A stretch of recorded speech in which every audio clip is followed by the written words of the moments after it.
안녕하십니까. 사주상담가 이규호입니다. 이규호 관상 강의 마이상법 두 번째 시간으로 12궁이 되겠습니다. 제가 1강에서 이 가운데에 있는 13부에 대해서 말씀을 드렸는데요. 이 12궁은 우리가 사람의 얼굴을 보고 그 사람의 인생을 분석하는 데 있어서 가장 기본이라고 할 수 있고요. 이 12궁을 알면 어느 정도 사람의 관상을 볼 수 있습니다. 여러분들이 두 번째 시간밖에 안 되지만 이 두 번째 12궁만 자세히 보셔도 어느 정도는 사람의 얼굴을 보고 판단할 수 있다. 이렇게 말씀을 드리겠습니다. 자, 그래서 오늘부터 아주 재밌는 그런 강의가 시작이 되겠습니다. 그러면 12궁 들어가도록 하겠습니다. 이 12궁이라는 것은요, 관상에서 사람의 얼굴을 분석할 때 중요하게 보는 12개의 핵심적인 부위를 말합니다. 그런데 이 12궁은요, 관상학자에 따라서 한두 개는 다른 경우가 많아요. 지금 여기 명궁서부터 부모궁까지 이렇게 나와 있는데 이게 대부분 맞지만 한 개나 두 개 정도는 다른 경우가 많습니다. 예를 들어서 다른 분들은 상모궁을 12궁에 넣기도 하거든요. 대개 이 부모궁을 제외하고요. 근데 이 상모궁이라는 것은 사람의 형태를 보고 얼굴 형태를 보고 판단하는 건데 이것은 고수들이나 할 수 있습니다. 우리가 지금 두 번째 공부를 하는데 이 상모궁을 공부하기는 좀 어렵다고 생각을 하고요. 그래서 저는 상모궁을 빼고 부모궁을 넣어서 12궁을 강의하도록 하겠습니다. 지금 제 얼굴에 여기에 나와 있고 12궁의 위치가 이렇게 있는데요. 이 명궁이 인당 자리에 있고요. 그 밑에 지렛궁이 있고 코가 제백궁입니다. 그리고 이마를 보시면 갈록궁이 있고요. 양쪽에 부모궁이 있고요. 그 다음 복덕궁, 천의궁이 있습니다. 눈썹은 형제궁이고 그 밑에 이 눈두더기에 전태궁이 있고요. 눈 밑에 남녀궁이 있고 눈 꼬리 옆에 처척궁이 있습니다. 이 12개의 핵심적인 부위를 여러분들이 아셔야 됩니다. 그리고 이것이 의미하는 바가 다 있어요. 그래서 대표적인 의미를 오늘 공부를 할 겁니다. 그래서 여러분들이 오늘 이 2강만 잘 들으셔도요. 어느 정도는 관상을 볼 줄 안다. 관상을 볼 수 있게 된다. 이렇게 말씀을 드리겠습니다. 자, 그러면 명궁부터 보도록 하겠습니다. 이 명궁이라는 것은요. 눈썹과 눈썹 사이를 말합니다. 우리가 13부에서 눈썹과 눈썹 사이를 뭐라 그랬죠? 인당이라고 말씀을 드렸어요. 이것은 총명함을 상징합니다. 그러니까 우리가 관상을 볼 때 1번이 명궁이에요. 제일 먼저 여러분들이 봐야 될 것은 눈썹과 눈썹 사이 이 인당이 어떤가 이걸 보셔야 됩니다. 이 명궁에서 명자가 뭐예요? 생명 명자거든요. 그 사람의 총명함을 상징하고 그리고 수명도 상징하고 여러 가지를 상징하는데요. 오늘이 두 번째 시간이잖아요. 그러니까 이런 여러 가지 의미를 또 다 알려고 하면 또 사람이 머리가 복잡해지면서 공부하기 싫어지거든요. 그래서 오늘은 이 12궁의 위치를 파악하면서 대표적인 뜻만 파악하도록 하겠습니다. 그래서 이 명궁은 총명함을 상징합니다.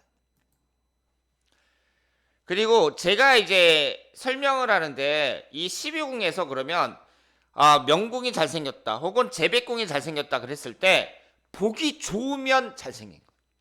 보기 좋으면. 그러면 보기 안 좋다는 얘기는 뭐예요? 보기 안 좋다는 얘기는 뭐 색이 안 좋다든가 사마귀가 났다든가 흉터가 있다든가 주름이 많다든가 이런 거겠죠. 그래서 제가 잘생긴 명궁, 못생긴 명궁 이렇게 표현을 했는데 어떻게 보면 좀 웃기잖아요. 잘생긴 명궁, 못생긴 명궁. 그런데 제가 일부러 웃기라고 이렇게 표현을 했습니다. 왜냐하면 이 관상 공부는요. 계속 외우는 거기 때문에 자칫 잘못하면 그 사람의 흥미를 잃잖아요. 그러면 계속 힘들고 공부하기가 싫어진단 말이에요. 그래서 여러분들이 공부하시면서 쬐끔이라도 제가 웃겨보려고 표현을 잘생긴 명궁, 못생긴 명궁 뭐 이런 식으로 했습니다. 그럼 잘생겼다는 건 뭐예요? 이 눈썹과 눈썹 사이가 잘생겼다. 이건 어떻게 표현할 수 있겠어요? 밝고 반질반질하다. 그리고 좁으면 안 되겠죠. 이 눈썹과 눈썹 사이가 너무 좁으면 이게 좀 답답해 보이잖아요. 적당히 넓어야 돼요. 그런데 넓어도 또 너무 넓으면 안 되겠죠. 그래서 적당히 넓은 사람. 이런 사람들은 큰 발전이 있고 명성을 얻을 수 있고 아량이 넓다. 이렇게 볼 수 있습니다. 그러면 못생긴 명궁은 뭐겠어요? 좁고 쏙 들어갔다든가 좁은데 또 여기에 쏙 들어간 사람, 혹은 사막이나 주름 등이 있는 사람들인데 못생겼으니까 잘생긴 거에 반대겠죠. 큰 발전을 이루기 어렵고 명성을 얻기 어렵고 아량이 좁다. 이렇게 볼 수 있습니다. 결국은 이 인당이 좁은 사람들, 눈썹과 눈썹이 좁은 사람들은 어떤 가능성이 높다는 얘기예요. 속이 좁은 사람일 가능성이 높다. 이렇게 볼 수 있습니다. 제가 윤석열 대통령의 사진을 가져왔는데요. 윤석열 대통령이 눈썹과 눈썹 사이 적당히 넓으면서 밝고 반질반질하죠. 이 정도면은 그 명궁이 잘생긴 분이다. 이렇게 말씀을 드릴 수 있겠습니다. 두 번째로 재백궁이 있습니다. 재백궁이라는 것이 재물재자를 썼잖아요. 코를 나타냅니다. 우리가 13부에서 코를 뭐라 그랬죠? 준두라고 했어요. 이 코, 준두가 재물운을 상징한다. 이렇게 볼 수 있습니다. 코 전체를 나타내는 거예요. 그런데 잘생긴 코, 여러분들은 어떻게 생각하세요? 사람들 딱 봤을 때 코가 잘생겼다. 일단 코가 곱게 솟았으면서 가운데 부분이 이 코끝이 볼록하고 치우치지 않고 바르게 뻗어야겠죠. 좀 삐뚤어지면 안 되겠죠. 그리고 턱과 마주 보는 듯한 그런 코가 잘생긴 코다. 이렇게 볼 수 있습니다. 제가 피겨 요정 김연아 씨의 사진을 가지고 왔는데요. 김연아 씨가 이 정도면 코가 잘생긴, 재백궁이 잘생긴 그런 그 코에 해당이 된다고 볼 수 있습니다. 이런 사람이 어떻다고요? 재물복이 좋은 경우가 많습니다. 그러면 못생긴 재백궁은 반대로 해석할 수 있겠죠. 재물복이 불리해요. 그래, 못생긴 코라는 건 이제 우리가 어떻게 해석할 수 있냐면 일단은 매부리 코를 생각할 수 있습니다. 매부리 코. 그리고 콧구멍이 이렇게 보이는 경우가 있어요. 이럴 경우에는 재물복에 있어서 불리하다. 이렇게 볼 수 있습니다. 근데 여러분들이 아셔야 될 게요. 우리가 관상을 볼 때 어느 한 가지만 보고 판단할 수 있는 게 아니에요. 여러 가지로 조화를 이루어야 되고, 제가 이 재백궁이 재물복을 나타낸다 그랬는데 코가 못생긴 사람들 중에서도 부자들 많단 말이에요. 그런 사람들은 또 다른 쪽이 장점이 있겠죠. 우리가 사주를 분석할 때에도 사주 원국은 불리하지만 흘러가는 대운이 좋으니까 그때 기회를 얻어서 성공한 사람들 많잖아요. 그렇기 때문에 이 관상이라는 것도 똑같아요. 어느 것 한 가지로만 판단할 수 없습니다. 그런데 오늘이 두 번째 시간이거든요. 두 번째 시간이니까 이 12궁의 의미에 대해서 어느 정도 알고 있어야 되는데, 위치와 의미를 알아야 되는데 제가 대표적인 의미 하나씩만 말씀을 드리는 거고요. 이 코가 못생긴 분들도 돈을 벌 수 있는데 어쨌든 12궁에서 이 재백궁이라는 거, 이 재백궁이 대표적으로 재물복을 상징한다. 이렇게 생각을 하시면 되겠습니다. 그리고 형제궁이라는 게 있는데요. 이 형제궁은 눈썹을 나타냅니다.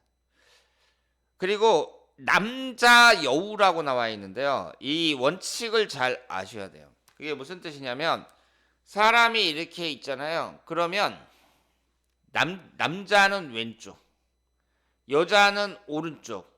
이것이 기준이 된다. 이렇게 생각을 하시면 되겠습니다. 그래서 지금 이 남자를 보면 왼쪽에 있는 눈썹이 형제궁이거든요. 오른쪽에 있는 눈썹이 자매궁이란 말이에요. 그럼 이걸 어떻게 해석하셔야 되냐면 예를 들어서 내가 남자인데 우리 형이나 남동생이다. 그 복을 볼 때에는 이 왼쪽 눈썹을 보고 남자니까. 그리고 만약에 우리 누나라든가 여동생이 있다. 그러면 여자 형제끼리 보는 거잖아요. 그럴 때에는 오른쪽 눈썹을 기준으로 본다. 이렇게 생각하시면 돼요. 그런데 여자는 반대예요. 여자는 오른쪽이 기준이거든요.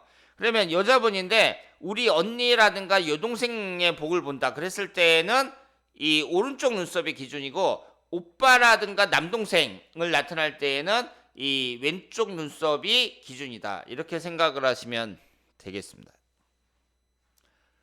그런데 아시는 것처럼 요즘에는 아이를 잘 안 낳잖아요. 그래서 형제가 없단 말이에요. 그러면 현대의 이 형제공이라는 걸 어떻게 해석을 할 것이냐? 대인관계로 보셔야 됩니다. 인간관계. 그리고 협력관계로 보셔야 돼요. 그래서 사람들하고 잘 협력하고 인간관계가 좋으냐, 대인관계가 좋으냐, 이런 걸 나타낸다고 볼 수 있습니다.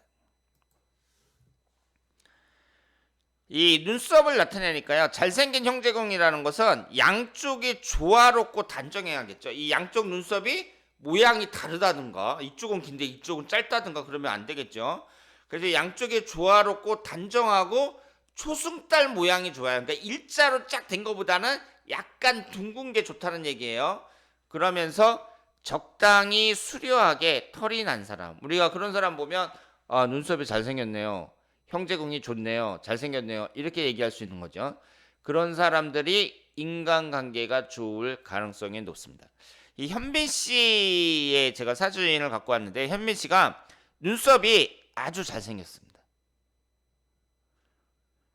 그래서 잘생기고 적당히 수려하게 털이 났고 그렇단 말이에요. 그러면 못생긴 형제공이라는 건 우리가 어떻게 생각할 수 있겠어요?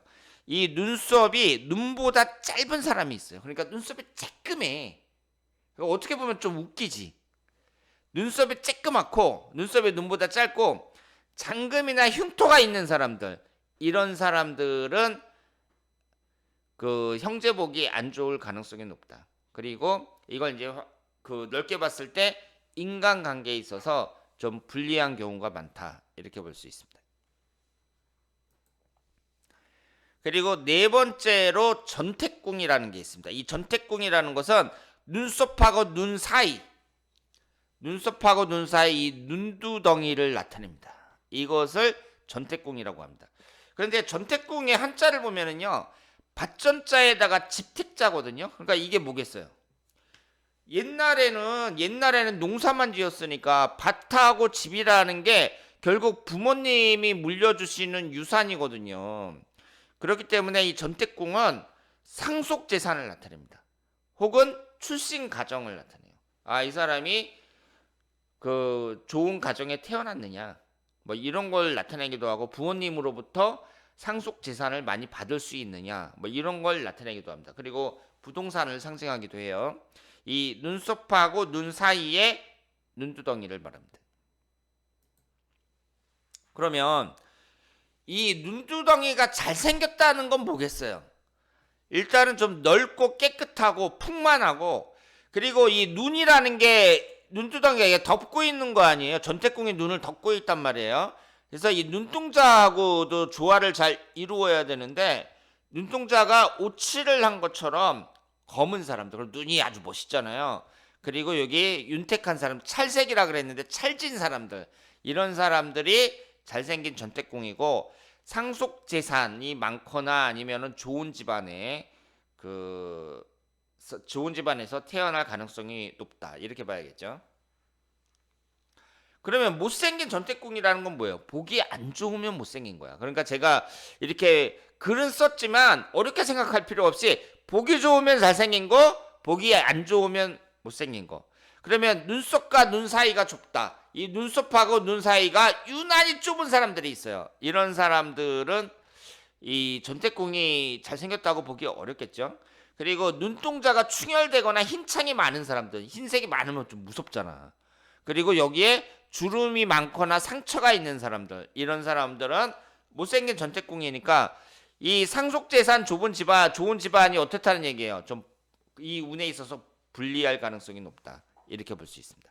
제가 배우 박보검 씨의 사진을 갖고 왔는데요. 박보검 씨가 눈썹하고 이 눈 사이에 여기가 이제 전태궁이라고 있잖아요. 전태궁이 아주 잘생겼습니다. 이 정도면 잘생겼다고 볼 수 있습니다. 다섯 번째로 남녀궁이라는 게 있습니다. 이 남녀궁이라는 것은요, 자녀운을 나타내요. 그러니까 자식운을 나타내요. 그 남녀라고 적혀 있으니까 아 이게 뭐 남녀 간의 애정 뭐 이런 걸 나타내나 보다 이렇게 생각할 수 있는데, 이런 이성운은 처척궁에 해당이 되고요. 남녀궁은 자녀운을 나타냅니다. 그리고 자녀라는 것을 이제 애를 낳는 거니까 이게 정력운도 나타내고요. 우리가 흔히 얘기하는 이 눈 아래 볼록하게 부어오른 부분, 이걸 애교살이라고도 하잖아요. 이 애교살에 해당하는 것이 남녀궁이다, 이렇게 볼 수 있습니다. 그래서 잘생긴 남녀궁은 뭐겠어요? 여기에 나와 있는 이 애교살이 잘생겼다, 이건 어떻게 봐야겠어요? 일단 색깔이 좋고 좀 살이 많으면서 풍만하고, 그리고 꺼진 것 없이 좀 두두룩한 거, 이런 것을 이제 우리가 잘생겼다고 하죠. 그래서 이런 사람들이 자식 보기 좋을 가능성이 높아요. 그러니까 눈 밑에 이 눈두덩이를 보고 이게 잘생겼다 그러면 아 자식 보기 좋네요, 이렇게 볼 수 있습니다. 이 관상도 보면은 틀린 게 별로 없는 것 같아요. 제가 지금 이 눈 밑에 이쪽이 안 좋거든요. 그래서 이걸 내가 지금 뭐 성형수술을 받을까 막 이런 생각도 하고 있는데, 제가 자식 보기 별로 안 좋습니다. 이런 거 보면은 참 관상이라는 것도 잘 맞는 것 같아요. 그래서 이제 그러면 이 남녀궁이 못생겼다는 건 어떤 거겠어요? 이쪽에 아주 살이 없거나 사막이나 점이 있는 사람들이 해당이 되겠죠. 제가 가수 장윤정 씨의 사진을 이렇게 봤는데요. 장윤정 씨가 제 눈 밑에 이 남녀궁이 이 정도면은 아주 잘생겼다고 볼 수 있습니다. 그래서 장윤정 씨가 자식 보기 좋을 거라고 생각을 해요. 그리고 노복궁이라는 게 있는데요. 이 노복궁은 턱을 나타냅니다. 아래턱, 턱의 턱의 모양을 나타내기도 하고, 이게 노복궁이라는 게. 그러니까 우리가 노복궁을 볼 때에는 이 아래턱을 나타내는데 턱의 모양도 봐야 되고 이 색깔도 봐야 되고 그렇습니다. 그런데 노복이라는 게 뭐예요? 이게 종로자잖아요. 종로자. 그러니까 옛날에 지금 천년 전에 만들어진 게 마이상법 아니에요. 그래서 이 노복궁이라는 것은 아랫사람이 나를 잘 따르느냐 뭐 이런 걸 나타내는 거죠. 그래서 쉽게 말해서 인복을 나타내는데요. 특히 아랫사람과의 관계입니다. 아니면 연예인인데 팬들이 많다, 이런 것도 노복궁과 현대에는 관련이 있다고 봐야죠. 그래서 내가 사람들을 잘 이끄는 그런 리더십, 이런 것이 현대적으로 해석할 때에는 이 노복궁에 해당이 된다고 볼 수 있습니다. 이 턱을 나타내요. 그래서 잘생긴 노복궁이라는 게, 우리가 턱이 잘생겼다, 이걸 이제 어떤 사람을 잘생겼다고 하죠? 저 골격이 균형을 이루고 있고 턱이 한쪽으로 이렇게 치우쳐졌다든가 이러면은 잘생겼다고 볼 수 없겠죠? 그리고 입가 잘 어울리고 피부가 깨끗하고 둥구스름한 형, 이런 사람들이 그 턱이 잘생겼다고 볼 수 있죠. 그래서 제가 정우성 씨의 사진을 갖고 왔는데, 정우성 씨가 이 정도면은 잘생긴 턱이라고 볼 수 있습니다. 그러면 못생긴 노복궁이라는 건 이것과 반대가 되겠죠. 그래서 사막이나 흉터가 많다든가 점이 많다든가 아니면 심하게 뾰족하다든가 입하고 턱 사이가 너무 작다든가 그래서 입하고 균형이 안 맞는다든가 뭐 이런 사람들이 못생긴 노복궁이다, 이렇게 볼 수 있습니다. 그럼 그런 사람들은 어떨 가능성이 높다는 얘기예요.